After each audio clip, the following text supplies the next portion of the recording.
Bem-vindos ao Grupo Marcos, eu sou Carlos Luiz, você está no programa Nova Geração 137, na nossa série de O Livro dos Espíritos. Hoje nós vamos para o item 2 do capítulo 2 da primeira parte, né? O capítulo 2 trata dos elementos gerais do universo, o item 1 foi o conhecimento do princípio das coisas. Agora no item 2 nós vamos ter aí uma reflexão bem interessante sobre espírito e matéria. Kardec começa com uma pergunta que eu diria que era de matar, só não é de matar porque ele fez essa pergunta para quem já estava morto, tá certo? Então não matou ninguém, mas não é uma pergunta fácil. A relação sobre espírito e matéria. Kardec pergunta: a matéria existe desde toda a eternidade como Deus? Olha que pergunta. Ou foi criada por ele num certo momento? E aqui a gente vê a sabedoria e a seriedade dos espíritos. E é uma questão delicada, né? A gente vai ver o valor da resposta pelas entrelinhas. Porque seria muito fácil responder. Mas olha a seriedade dos espíritos. Só Deus o sabe. Quer dizer, espíritos sérios não respondem tudo no sentido de não sabem tudo.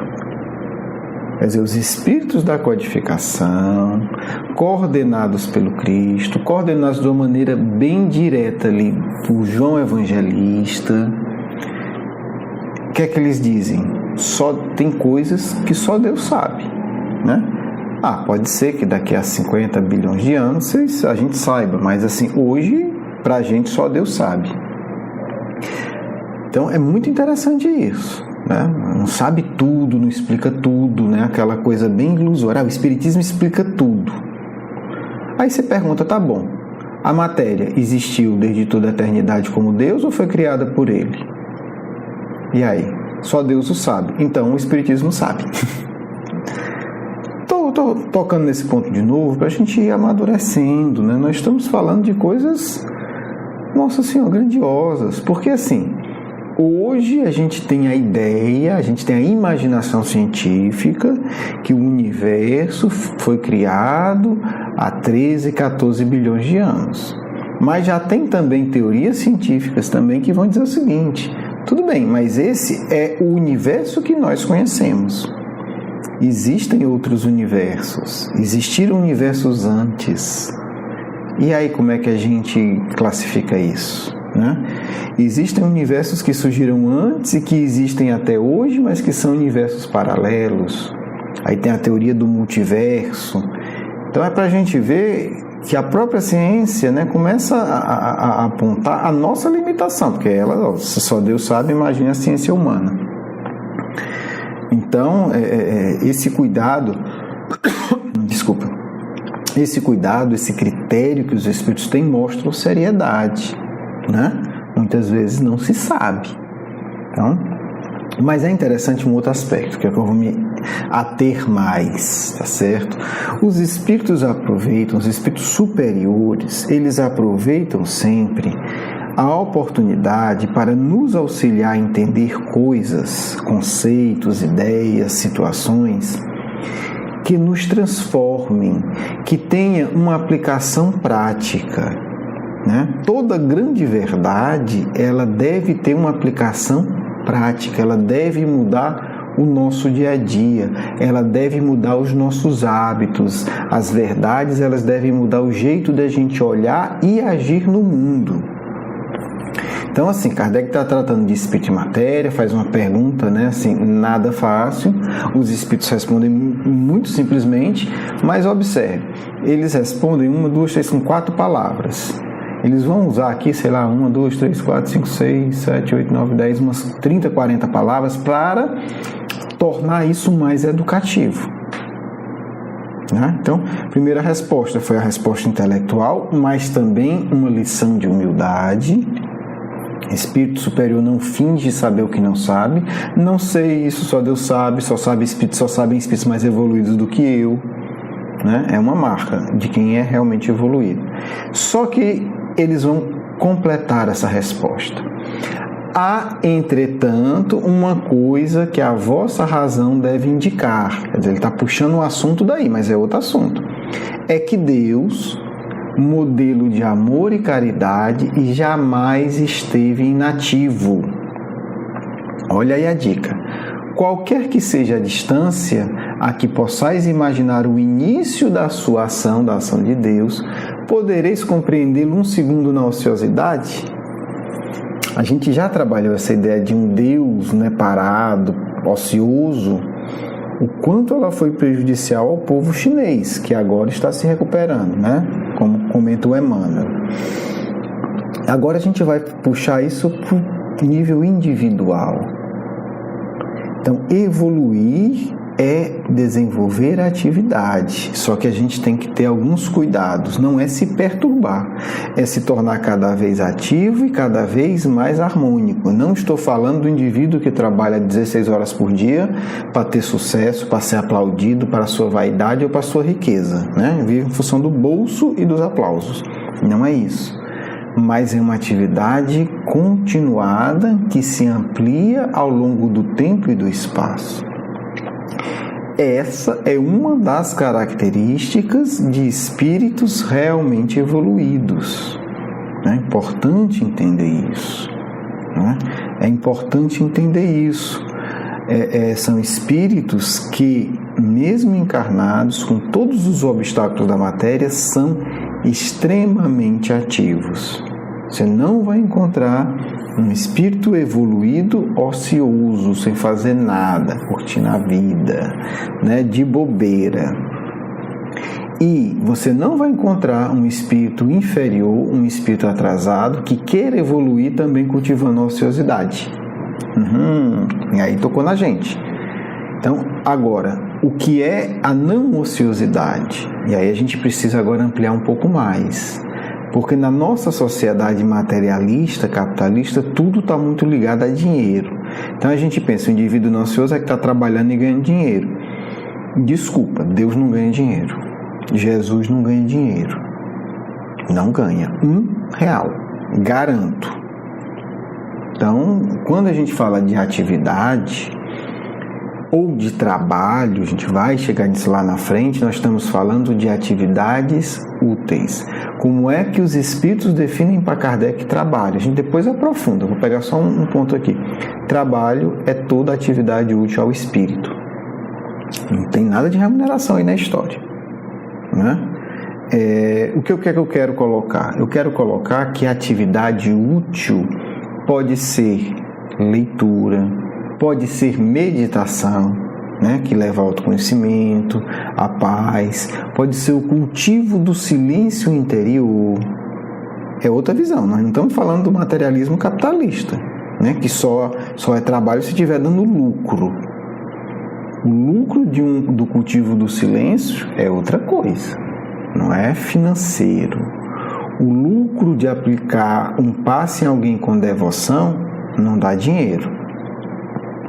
Então, essa atividade deve ser o nosso parâmetro, o nosso modelo. Não é ter uma agenda cheia, entupida e viver estressado de 6 da manhã a 10 da noite. Não é isso. É aproveitar o tempo para desenvolver atividades úteis ao espírito, principalmente se a gente quer evoluir espiritualmente, né? E o que é isso? Leituras elevadas, prece é uma atividade, auxiliar alguém é uma atividade, aprender algo que vai se transformar em benefício, né, de si mesmo e do outro é atividade, independente de qualquer ganho financeiro. Às vezes a vida nos dá espaço sem emprego para que a gente aprenda a valorizar essas atividades. Muitas vezes é isso, tá certo? Então, entender o quê? Que o caminho da evolução é sempre um caminho de ampliação de atividades úteis ao espírito. A gente primeiro aprende a ter atividade material, que continua sendo indispensável para quem está na matéria, mas pouco a pouco a gente começa a entender que a atividade material é sagrada e tem sua importância, atividade que remunera, que garante a nossa sobrevivência. Ou, ou não, e, né, além dessa atividade, a gente começa a compreender que existe outra atividade, que é a atividade, se você quer usar o termo do lucro espiritual, é a atividade da colheita espiritual. E essa, à medida em que a gente vai se desmaterializando, vai tomando uma dimensão cada vez mais relevante, né? Pedro foi pescador, atividade material, ok. Mas o que realmente nutriu o espírito dele, que o fez elevar-se, foi a atividade cristã, foi a atividade de dedicação espiritual. Então, cada um de nós vai ter esses componentes de atividade. Sem falar que você pode ser um médico, um professor remunerado, mas você se doa com tanto amor, com tanta devoção, que se torna uma atividade de engrandecimento espiritual. A grande questão é, não percamos tempo, né? Existe o lazer que é atividade espiritual, existe o lazer que é atividade materializadora, anti-espiritual. Então, o ponto que eu quero colocar aqui é esse, por exemplo. No meu lazer eu vou ler o livro Memórias do Suicida, eu vou ler um livro, um romance bem escrito do Victor Hugo, eu vou ler um livro, né, que tem profundidade, que me ajuda a entender melhor as dores, um livro de psicologia, um livro de física que me interessa, enfim. Um livro que é útil espiritualmente. Então, é um lazer que engrandece. Ou eu vou ter um lazer que degrada, ou um lazer vazio, né? Eu vou ficar me envolvendo em atividades que me degradam. Eu não quero citar porque, enfim, posso ser aqui injusto, não preparei nada, né, detalhado, mas o melhor indicativo é o seu coração, né? Se pergunte, o que é que essa atividade me engrandeceu? O que é que essa atividade me ajudou a compreender melhor a vida? O que é que essa atividade me ajudou a entender melhor minhas dores? Até porque pode se transformar. Sei lá, você pode ver um filme como O Senhor dos Anéis e ser simplesmente uma atividade superficial. Mas você pode ver esse mesmo filme se perguntando, como é que eu posso me enriquecer com isso? Que dilemas os personagens passam que eu passo, né? No caso do Senhor dos Anéis, o dilema do poder. Como é que eu lido com o poder na minha vida? No meu grupo de amigos, eu quero sempre mandar, ou eu aceito ser mandado, quer dizer, você pode também tornar uma atividade espiritualmente útil. Assista um filme com esse olhar. O que é que eu posso aprender espiritualmente? Leia um livro, um romance, uma aventura com esse olhar. O que é que ele ensina para a minha vida? Como é que eu integro isso na minha busca espiritual? Então, aquele que tem uma busca espiritual como compromisso íntimo, ele vai transformar a sua atividade, mesmo de lazer, em uma atividade de engrandecimento íntimo. O filme, o livro, a conversa com os amigos, tudo isso pode se tornar extremamente útil para o crescimento do espírito, tá certo? Então não é só a atividade, é como emocionalmente, como espiritualmente eu lido com essa atividade. Então isso é muito importante. Se você está desenvolvendo um olhar espiritual, um olhar de amadurecimento emocional nas atividades de lazer, né? Porque senão é uma coisa sem valor, é um passatempo.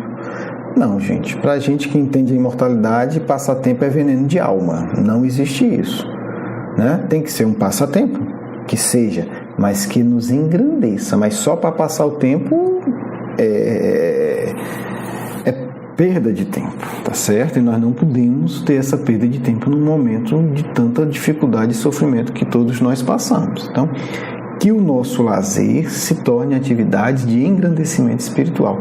Isso é fundamental. E isso, em grande parte, depende da nossa postura. Bem, é aqui que nós encerramos. Vamos para a nossa segunda parte. Espero que a gente tenha contribuído aí, né? Que esse programa seja um lazer de crescimento espiritual. É o nosso desejo.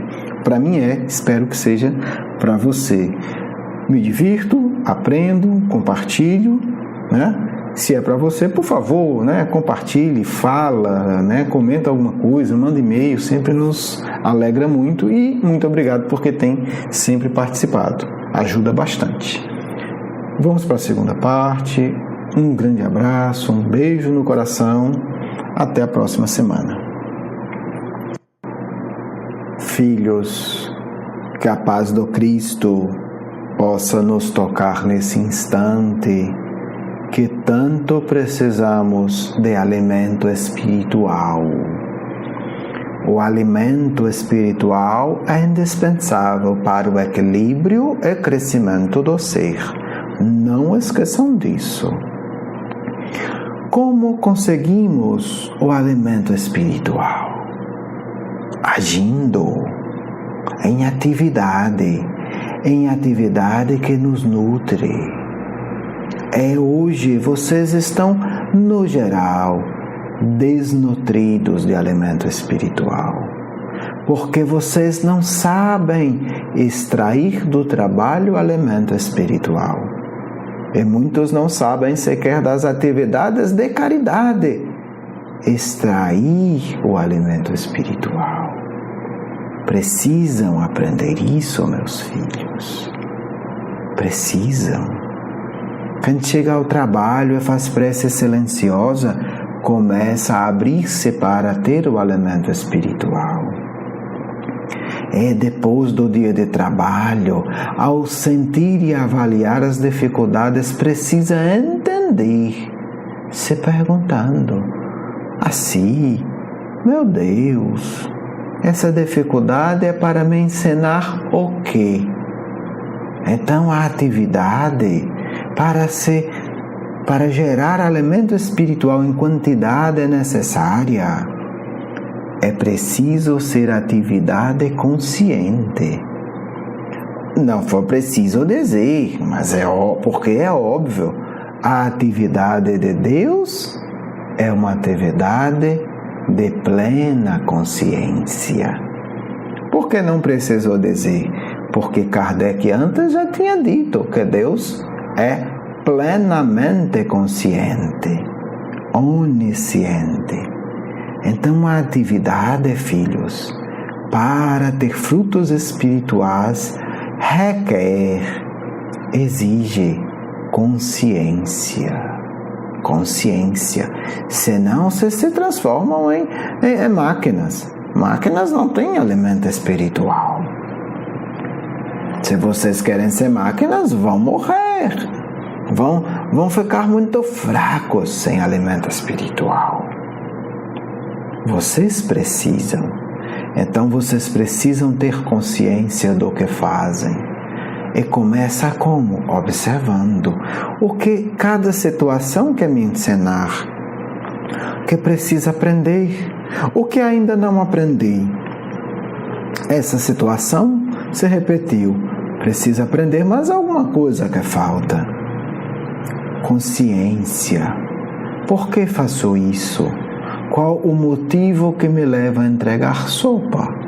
Não é só entregar. É buscar a consciência por que está fazendo aquilo. O que você sente ao entregar sopa? O que você sente ao conversar com o espírito sofredor em reunião mediúnica? O que você sente a fazer prece por alguém necessitado? O que você sente quando presta um favor a um familiar, ou a um desconhecido, ou a um amigo, ou a um inimigo? Atividade não cansa. O que cansa é a falta de consciência que se emprega na atividade. Uma atividade plenamente consciente, ela se regula e se mantém harmônica eternamente. Por isso Deus não cansa. Já pensou isso? Nossa, Deus não cansa. Por que Deus não cansa? Porque tem atividade com plena consciência. Quando eu falo consciência, é saber, é sentir, como eu expliquei antes. Querem se tornar mais produtivos, mais ativos? Tornem a atividade de vocês mais conscientes. Porque médiuns que trabalham com espíritos, quando estão trabalhando com espíritos mais evoluídos, não cansam tanto. Porque aqueles espíritos têm muita consciência. Então a energia dele é uma energia que se renova naturalmente. Então, filhos, para que vocês consigam ampliar a atividade de vocês, tenham mais consciência. Por que Eurípides trabalhou tanto? Porque tinha muita consciência de tudo o que fazia. Sabia o que tinha que fazer e integrava-se na harmonia de Deus. Então, dormia muito menos que todo mundo, muito menos que 4 horas por dia, muito menos. E fazia, porque tudo agia com essa consciência. Sabia que estava vivendo amor. Observem que na resposta os Espíritos falam: Deus, que é amor e caridade. Então, aquele que age conscientemente que está movimentando o amor, não se cansa. Nunca. É óbvio, cada um com seu grau evolutivo. Então, primeiro passo de vocês, consciência, e depois comece. Quanto tenho de amor nessa atividade? Muito pouco. Então se preocupe, porque vai ser uma atividade que vai lhe cansar muito. Quanto tenho de amor nessa atividade? Muito. Então vai ser uma atividade que vai lhe renovar. Então, consciência que traz o amor para a atividade, gera maior capacidade de ação. Muito mais do que vocês poderiam imaginar hoje, filhos. Basta se dar conta, Deus nem em 300 trilhões de anos se cansará. Nunca. Espírito, quanto mais evoluído, quanto mais consciência amorosa, menos se cansa. Em determinado ponto evolutivo não precisa mais dormir. É maravilha. Depois pode fazer 2 atividades diferentes. Sim, projeta-se e faz. Que maravilha. Depois, dezenas, centenas e milhares. Ou vocês acham que o Cristo trabalha numa sala atendendo um por um? Como se governa um planeta assim? É absurdo. O mestre faz centenas e centenas de atividades na mesma hora com plena consciência. Porque ele tem um amor profundo por cada um de nós. Na verdade, muito mais. Tem um amor profundo por cada ser deste planeta. Não pense que o Cristo esqueceu de amar golfinhos, baleias, peixes, caranguejos, aranhas. O Mestre ama a todos e cuida de todos. Não posso falar detalhes, seria até absurdo, mas imagine que reuniões de Jesus não é apenas um lugar ou um grupo. Muitas coisas faz esse Espírito, posso garantir a todos vocês. Então, filhos, trabalhe mais, mas não nessa ocupação doentia. Trabalhe mais, trazendo amor consciente em suas ações. E vocês verão que muito mais realizarão e construirão uma paz inabalável em seus corações. Com amor, que vocês fiquem em paz do amigo espiritual de sempre.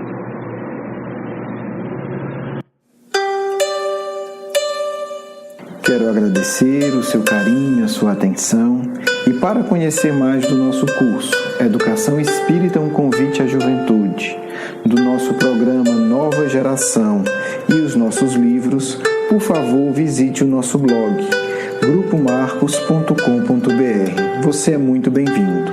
Um grande abraço.